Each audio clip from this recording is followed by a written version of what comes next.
Hello दोस्तों, कैसे हैं आप लोग। और मैं डॉक्टर राज आज बात करने वाला हूँ मध्यकालीन भारत में सल्तनत काल। और सल्तनत काल में भी हमारा टॉपिक है दोस्तों भक्ति धर्म और सूफी। तो भक्ति आंदोलन की बहुत बड़ी भूमिका रही है सल्तनत काल में। तो भक्ति आंदोलन में हम बात करेंगे कि दक्षिण भारत में जनप्रिय आंदोलन के रूप में अलवार एवं नैनार संतों का भक्ति आंदोलन शुरू हुआ।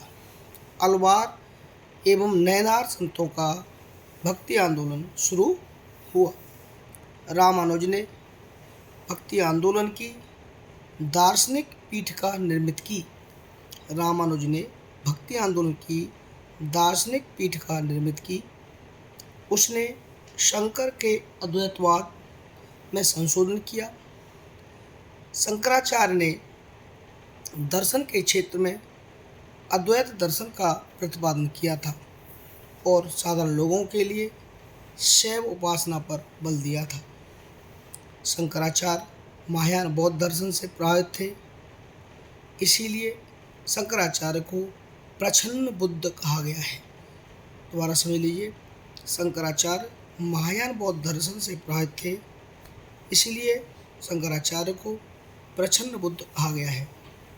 शंकर के अद्वैत में कई एक बिंदुओं पर बल दिया गया है, जैसे नंबर 1, ब्रह्म एवं जीव मूलतः और तत्वतः एक हैं। ब्रह्म और जीव मूलतः और तत्वतः एक हैं और हमें जो भी अंतर नजर आता है अज्ञानता के कारण। नंबर 2, जीव की मुक्ति के लिए ज्ञान आवश्यक है। नंबर 3, जीव की मुक्ति ब्रह्म में लीन हो जाने में है। दोस्तों, ये कहा था शंकर के अद्वैतवाद पर। रामानुज ने इस दर्शन में संशोधन किया और उसे भक्ति के अनुकूल बनाया। उनके दर्शन को विशिष्टाद्वैत कहा गया था। विशिष्टाद्वैत कहा जाता है। इन्होंने भी कुछ बातें कहीं। क्या बदलाव किया? यद्यपि ब्रह्म और जीव एक ही तत्व से निर्मित हैं, परंतु बिल्कुल एक नहीं है। नंबर 2, जीव की मुक्ति के लिए ज्ञान आवश्यक है, परंतु उससे भी अधिक आवश्यक है ईश्वर की कृपा। जीव की उत्पत्ति के लिए, जीव की मुक्ति के लिए ब्रह्म में लीन हो जाने में नहीं, वरन स्वयं मिलन का साक्षी बनकर उसे महसूस करने में है। रामानुज ने भक्ति आंदोलन को एक दर्शन का आधार दिया। दूसरी तरफ एक समझौता सूत्र लाया गया, जिसके अनुसार यह स्वीकार किया गया कि धार्मिक मामलों में सभी समान हैं, किंतु वर्ण व्यवस्था में असमानता का स्वीकार किया गया। इस समझौता सूत्र को दक्षिणवाद के नाम से जाना जाता है। रामानुज ने विशिष्ट अद्वैत के अतिरिक्त निम्नलिखित दर्शन दिए हैं। दोस्तों देखो, जो वल्लभाचार्य थे, जिनको विष्णु स्वामी भी कहा जाता है, उन्होंने दिया था शुद्धाद्वैत। निम्बार्क ने दिया था द्वैताद्वैत। माधवाचार्य ने दिया था द्वैतवाद। चैतन्य ने दिया था, चैतन्य ने अचिंत्य भेदाभेदवाद। प्रोफेसर रानडे के अनुसार भक्ति आंदोलन में निम्न बातें प्रमुख हैं। नंबर 1, भक्ति के प्रति आस्था का विकास। नंबर 2, लोक भाषाओं में साहित्यिक रचना। नंबर 3, इस्लाम के साथ सहयोग के कारण सहिष्णुता की भावना का विकास, जिसकी वजह से जाति बंधन में शिथिलता। नंबर 4, जाति एवं कर्म दोनों स्तरों पर समाज का उन्नयन उत्थान।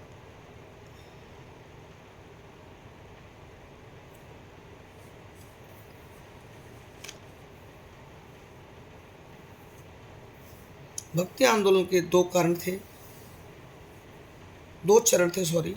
भक्ति आंदोलन के दोस्तों 2 चरण थे। पहला चरण था 7 से 13वीं सदी में,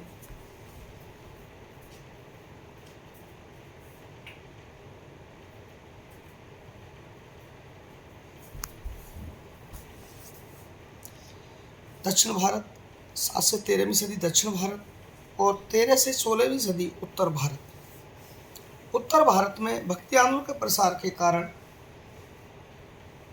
एल श्रीवास्तव कहते हैं, इस्लाम की मूर्ति भंजक नीति। इरफान हबीब कहते हैं, निम्न वर्ग की अच्छी होती हुई आत्महत्या ने उनकी सामाजिक अपेक्षाओं को जगाया। सतीचंद कहते हैं, इस्लाम का सृजनात्मक प्रभाव अर्थात एकेश्वरवाद एवं समानता की भावना का प्रभाव। महत्वपूर्ण भक्ति संत रामानंद, 14वीं सदी में इनका अंत, 15वीं सदी में प्रारंभ। इन्होंने उत्तर भारत में भक्ति आंदोलन का प्रसार किया। उनके 12 शिष्यों में कुछ निचली जाति के लोग थे। कबीर जुलाहा, रैदास जाटव, रोन नाई, धन्ना जाट।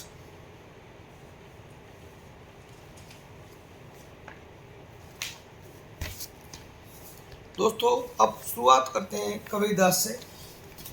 कबीरदास 1398 से 1518 का समय इनका।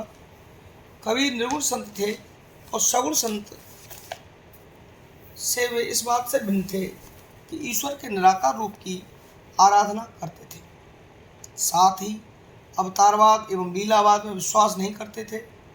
निर्गुण संत होकर भी शुद्ध गृहस्थ बने रहे और शारीरिक श्रम की प्रतिष्ठा को महत्व दिया। उनके शिष्य भगुदास द्वारा बीजक का संकलन किया गया। इसके अतिरिक्त कबीर की रचनाओं में शबद, दोहा, होली, रेखताल आदि प्रमुख हैं। गुरु नानक का समय है 1469 से 1539, 1539। गुरु नानक का जन्म लाहौर के पास तलवंडी नामक स्थान पर हुआ था। लाहौर के पास तलवंडी। नानक की वाणी में वह आक्रोश नहीं है जो कबीर की वाणी में है। उन्होंने भी सामाजिक एवं धार्मिक क्षेत्र में एकेश्वरवाद का प्रतिपादन किया। उन्होंने मूर्ति पूजा का विरोध किया। हिंदू मुस्लिम एकता उनका भी उद्देश्य था। उनका एक शिष्य मर्दाना था जो रबाब बजाता था। दादू दयाल अहमदाबाद से संबंधित थे। दादू दयाल ये भी एक संत हुए। इन्होंने पुस्तकीय ज्ञान का तिरस्कार नहीं किया क्योंकि वे लिखित रूप में संत वाणी की रक्षा पर जोर देते थे। दादू ने ब्रह्म संप्रदाय या परम ब्रह्म संप्रदाय की स्थापना की। बाराबंकी के अगले जगजीवन दास, इन्होंने सतनामी संप्रदाय की स्थापना की। इनके 2 शिष्य थे, दूलन एवं करनदास। वे निर्गुण भक्त होते हुए भी कृष्ण की उपासना करते थे, कृष्ण की। अन्य संत बाबा मलुकदास, बाबा धरणीदास, यारी साहब, बुल्ला साहब, दरिया साहब, गरीबदास आदि। सगुण भक्ति में जो भक्ति थी राम भक्ति। राम भक्ति में भी तुलसीदास 1532 से 1623। अकबर के समय 1575 में तुलसीदास ने रामचरितमानस की रचना की थी। पूछा गया क्वेश्चन, अकबर के समय, तुलसीदास के समय थे, अकबर के समय। इसके अतिरिक्त तुलसीदास ने विनय पत्रिका, कवितावली, गीतावली, पार्वती मंगल, जानकी मंगल आदि ग्रंथों की रचना की। नावाजी थे व्यक्ति, एक मतलब संत थे नावाजी। इन्होंने भक्तिमाल की रचना की। 200 भक्तों की रचना की है इन्होंने। अगली भक्ति है राम भक्ति के साथ कृष्ण भक्ति। इसमें सूरदास 1483 से 1563, ये वल्लभाचार्य के शिष्य थे और उन्होंने सूर सागर की रचना की। वल्लभाचार्य 15वीं सदी के उत्तरार्ध एवं 16वीं सदी के पूर्वार्ध में इनका जन्म बनारस में हुआ था। ये तेलंगाना के ब्राह्मण थे। ये विजयनगर दरबार में रह गए और वहाँ कुछ अन्य धर्मों के लोगों के साथ साथ में हराया। ये पुष्टि मार्ग के संस्थापक थे। अगली है मीराबाई। मीराबाई 1496 से 1546, 1496 to 1546। यह सिसोदिया वंश की बहू थी। अगले हैं नरसिंह मेहता, ये गुजरात के थे। चैतन्य बंगाल के थे। चैतन्य का समय 1486 से 1533। ये बंगाल के नदिया जिले से जुड़े हुए थे। इन्होंने भक्ति में संकीर्तन प्रणाली की शुरुआत की और इन्होंने अचिंत्य भेदवाद का दर्शन दिया। अचिंत्य भेदवाद ये गौरांग महाप्रभु के नाम से जाने जाते हैं। बंगाल की भक्ति, भगवत पुराण एवं बौद्ध धर्म की एक शाखा सहजयान से प्राप्त थी। ये जयदेव एवं विद्यापति की परंपरा से जुड़े हुए थे। चैतन्य को कृष्ण का अवतार भी कहा गया है। चैतन्य के गुरु ईश्वरपुरी थे। इन्होंने कुछ मुस्लिमों का हिंदू धर्म में भी दीक्षित किया। असम में आएंगे। असम में ब्रह्मपुत्र एवं कूच घाटी में शंकरदेव नामक कृष्ण उपासक हुए। उन्होंने एक शरण संप्रदाय या महापुरुषी संप्रदाय की रचना की। महाराष्ट्र धर्म में निर्गुण संत थे। महाराष्ट्र धर्म पर भागवत पुराण से नागपंथ का प्रभाव था। महाराष्ट्र धर्म पर भागवत पुराण एवं शैव नाथ पंथ का प्रभाव था। महाराष्ट्र में महानुभाव पंथ की स्थापना हुई।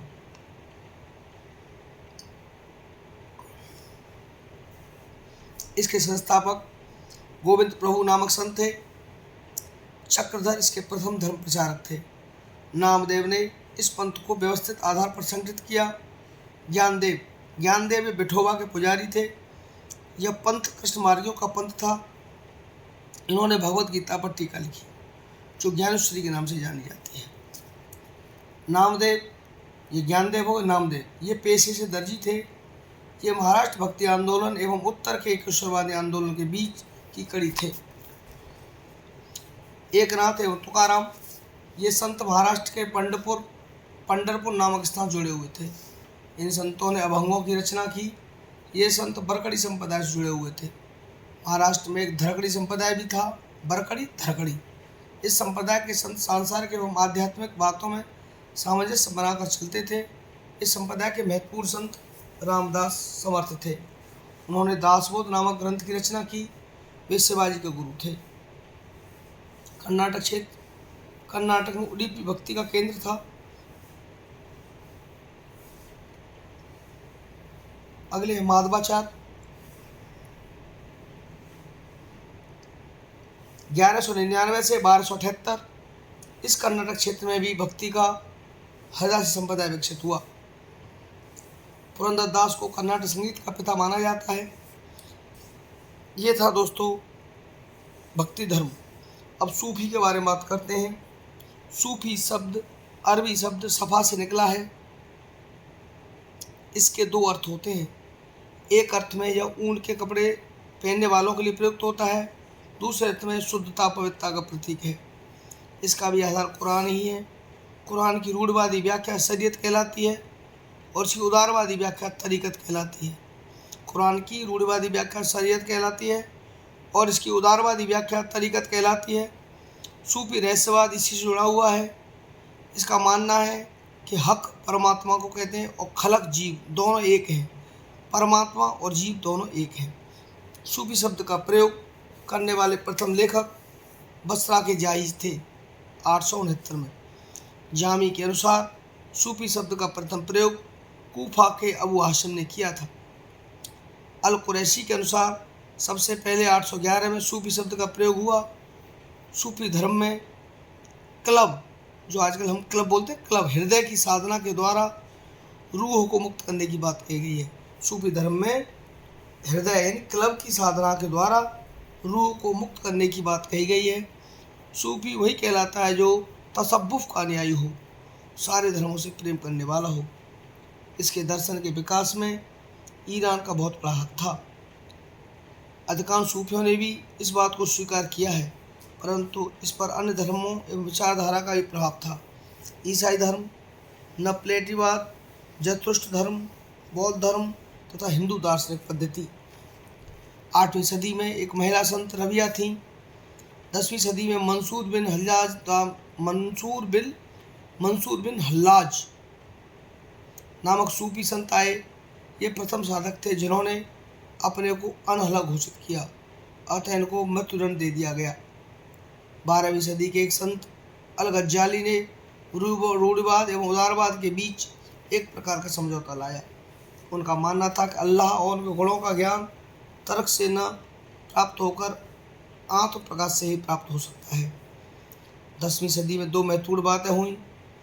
अब्बासी खलीफा का पतन, नंबर 2 तुर्की राजतंत्र का निर्माण, और इसी के साथ मुताजिल तर्क बुद्धवाद की परंपरा बाधित हो गई।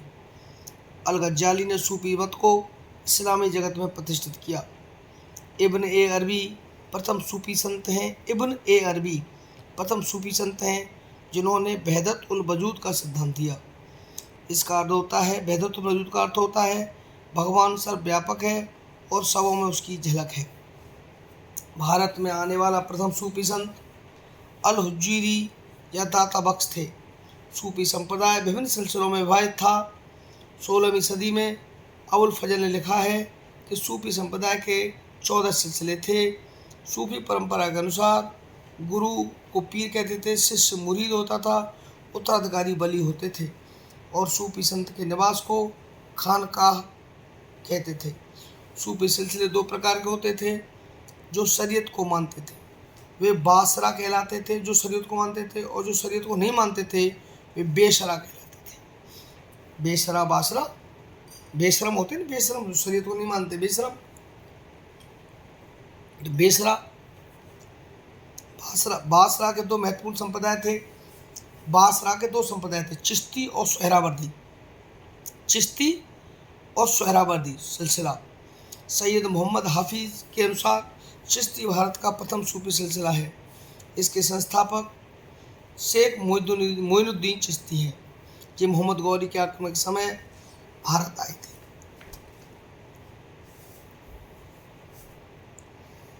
बाद में उन्होंने अजमेर में अपना खानकाह बनाया। इनकी परंपरा के अनुसार कुतुबुद्दीन बख्तियार काकी का नाम आता है। इसके शिष्य फखरुद्दीन गजे सिकर थे। उन्होंने हाँसी और अजोधन को अपना केंद्र बनाया। वे इतने लोकप्रिय हुए कि इनकी वाणी गुरु ग्रंथ साहब में संकलित है। चिश्ती संप्रदाय के सबसे महत्वपूर्ण संत नसीरुद्दीन चिराग दहली थे। चिश्ती संप्रदाय के सबसे महत्वपूर्ण संत नसीरुद्दीन चिराग दहली थे, और सबसे लोकप्रिय संत निजामुद्दीन औलिया हुए। योग में वे इतने दक्ष थे कि योगी उन्हें सिद्ध मानते थे। इन्हें महबूब इलाही या ईश्वर के प्रेमी, महबूब इलाही ईश्वर के प्रेमी की उपाधि मिली। अमीर खुसरो इनका शिष्य था। मोहम्मद बिन तुगलक ने दिल्ली में उनका मकबरा बनवाया। सूफी संत सादा जीवन बिताते थे। वे प्रशासकीय कार्यों से दूर रहते थे। दक्षिण में भी चिश्ती संप्रदाय का विकास हुआ। इसकी नींव शेख बुरहानुद्दीन गरीब ने रखी, जो निजामुद्दीन औलिया के शिष्य थे। उन्होंने दौलताबाद को स्थायी निवास बनाया। हाजी रूमी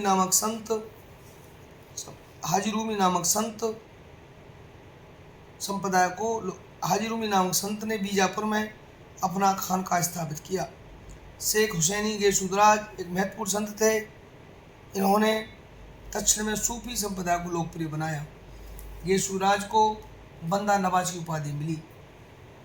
सोहरावर्दी संप्रदाय भारत में इसके संस्थापक बहाउद्दीन जकारिया हुए। ये शहाबुद्दीन सोहरावर्दी के शिष्य थे। जकारिया का केंद्र सिंध एवं मुल्तान था। उन्होंने कुवाचा की आलोचना एवं इल्तुतमिश की सराहना की थी। जकारिया ने इल्तुतमिश ने जकारिया को शेख उल इस्लाम की उपाधि दी। शेख जलालुद्दीन तबरीजी भी सोहरावर्दी संत थे और उनका केंद्र बंगाल था। जलालुद्दीन बुखारी भी एक सोहरावर्दी संत थे। उन्होंने फिरोज तुगलक की वित्तीय नीतियों को प्रभावित किया। सोहरावर्दी संत सादा जीवन में विश्वास नहीं करते थे। वे प्रशासनिक पदों को भी ग्रहण करते थे। वे मुस्लिमों के लिए पक्षपातपूर्ण कार्रवाई के हिमायती थे। फिरदौसी तथा सत्तारी उपसंप्रदाय सोहरावर्दी सिलसिले की शाखा थे। सोहरावर्दी सिलसिले की शाखा कौन से थे? फिरदौसी और सत्तारी। फिरदौसी शाखा बंगाल एवं बिहार। इसके संस्थापक समरकंद के शेख बदरुद्दीन थे। यह सोहरावर्दी संप्रदाय की एक शाखा थी। फिरदौसी इस उपसंप्रदाय के संत शरफुद्दीन याहिया मनेरी थे। अगला है सत्तारी। इसके संस्थापक शाह अब्दुल्ला सत्तारी थे। इसके महत्वपूर्ण संत मोहम्मद गौस थे, जिनका केंद्र ग्वालियर था। ये तानसेन के गुरु माने जाते हैं। तानसेन ने इन्हीं से ईरानी संगीत की शिक्षा पाई थी। इन्होंने तानसेन ने अमृतकुंड नामक संस्कृत ग्रंथ की फारसी में अनुवाद किया था। अमृतकुंड नामक संस्कृत ग्रंथ को फारसी में अनुवाद किया था इन्होंने बहर उल हयात का सिद्धांत दिया, इसने तानसेन ने, और आगे चलकर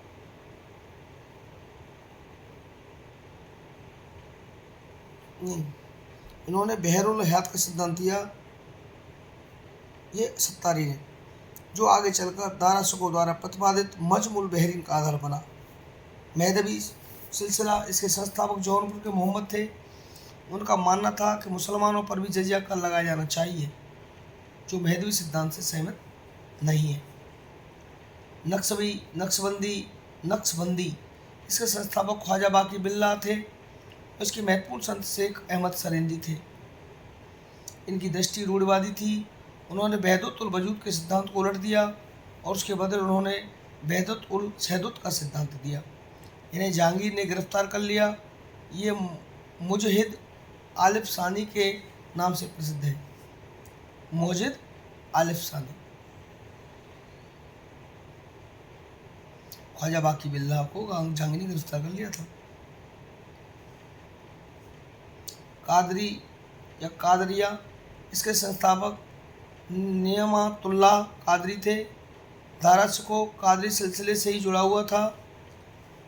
कलंदरी, इस सिलसिला के संत घुमक्कड़ फकीर होते थे। ये इस्लामिक कानूनों का पालन नहीं करते थे, अतः निंदनीय माना जाता था। इनका कोई आध्यात्मिक गुरु अथवा संगठन नहीं था। ये नाथपंथी योगियों से संपर्क रखते थे। उन्होंने नाथपंथियों की कई प्रथाओं एवं मान्यताओं को अपना लिया था। रोशनिया संप्रदाय, इसके संस्थापक मियाँ वाजिद अंसारी थे। ऋषि यह कश्मीर में विकसित हुआ था और यह शैव भक्ति, ये ऋषि था, धर्म था, मतलब एक सूफियों भक्ति धर्म का एक पार्ट था। कश्मीर में विकसित हुआ था और शैव भक्ति से प्रभावित था।